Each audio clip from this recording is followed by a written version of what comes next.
And moving now to the latest on the absolutely shocking, chilling Ludhiana attack in which sword-wielding Nihang Sikhs actually attacked a Shiv Sena leader who's critically injured as we speak. There's a political standoff over this as well, with the Congress as well as Akali Dal and other opposition parties blaming the Aam Aadmi Party government in Punjab for a collapse in the law and order situation. Remember those shocking videos surfaced yesterday where the gunman of the Shiv Sena leader watched as these sword-wielding men attacked the Shiv Sena leader. In fact, the wife of the Shiv Sena leader also questioned the law and order situation. Take a look.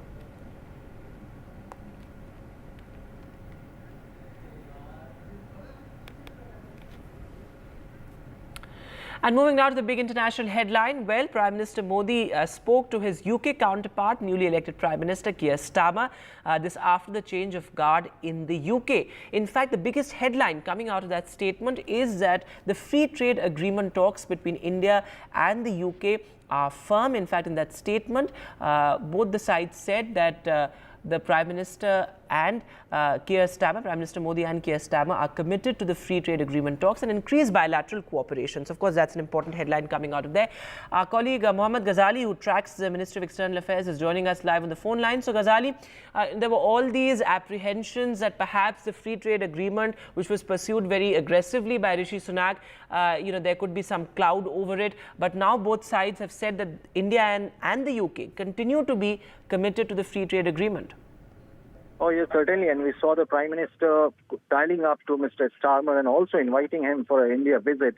And since his campaign, we have seen that we already know the history of the Labour Party. They had a strained relationship on certain controversial issues concerning India. But during the campaign, Mr. Starmer was seen going out to woo the Indian community there, also allaying all the fears of Hindu phobia.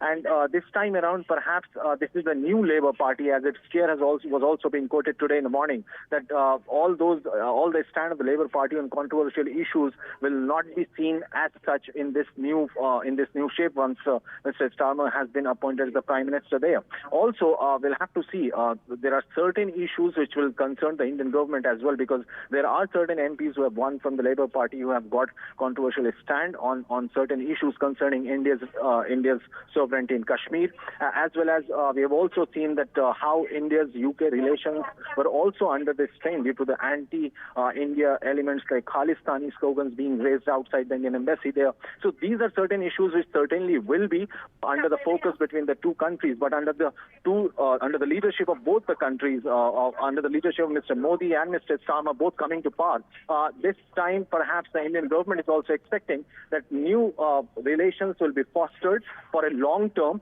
and all those issues which were pending under Mr. Sunak's tenure will be sort of achieved or pursued more aggressively in this tenure as well.